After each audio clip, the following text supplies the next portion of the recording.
how do I make time for my own interests when we live together? It's a good question. Great question for like if you just newly moved in with someone or you're newly married and you're like, wait, who am I now?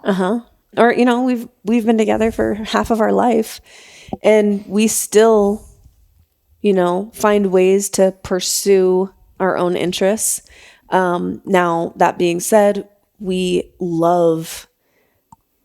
best friends. We love basically doing everything together.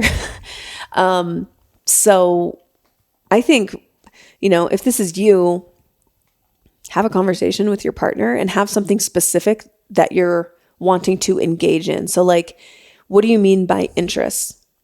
Come up with at least like one or two that you can use as examples with your partner. So instead of being like, I just want to pursue my own interests. If you're talking to your partner, they might be like, WTF, like, what does that mean?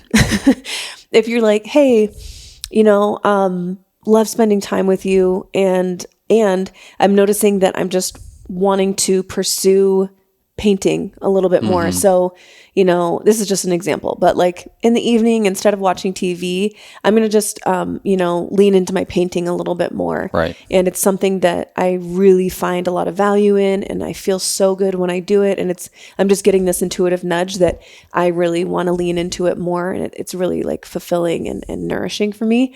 So I think that that's a way better way to explain. You're making it about your experience rather than like, I'm not getting enough from us spending time together, or you're not exciting enough for me, or whatever it is. Yeah, I think those are great. And a really simple, hack, if you want to call it this, is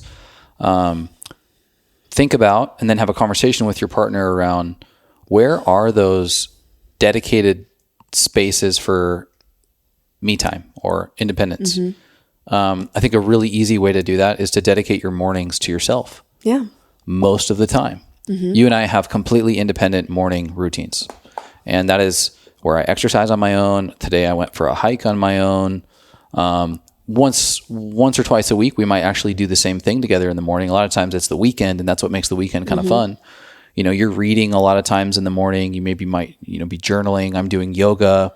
There's different activities that we participate in that are very much our own and fill up our own cup. And I think that's something that you can easily, we've had conversations about it. Like, oh yeah, this is good for us, to have this independent time. And then when you do choose to do something together, it does feel special.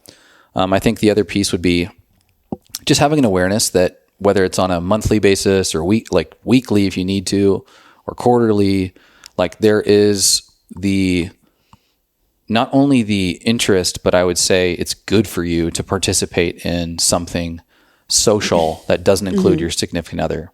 Like, hey, I'm going, like many, many times you've gone to a girls event or something, or I'm going to walk with my buddy Will and we're going to just shoot the shit about business and you just do fucking guy stuff or whatever. It's like weirdly like scratching the back of your masculinity and femininity to be able to participate in those kind of things and look at them as if they are nutrients that you can only get away from your significant other so that you can come back more whole, more full to the relationship. And so a little hack on this is just like leave enough space in the relationship so that you can even figure out what your interests are. It is those 3 or 4 hours in the morning that sometimes I'm actually just trying to figure out what I want to do. That is the important exercise to go through. Yeah, totally agree. Thank you so much for listening. If you enjoyed that, check out right over here for some more fun clips.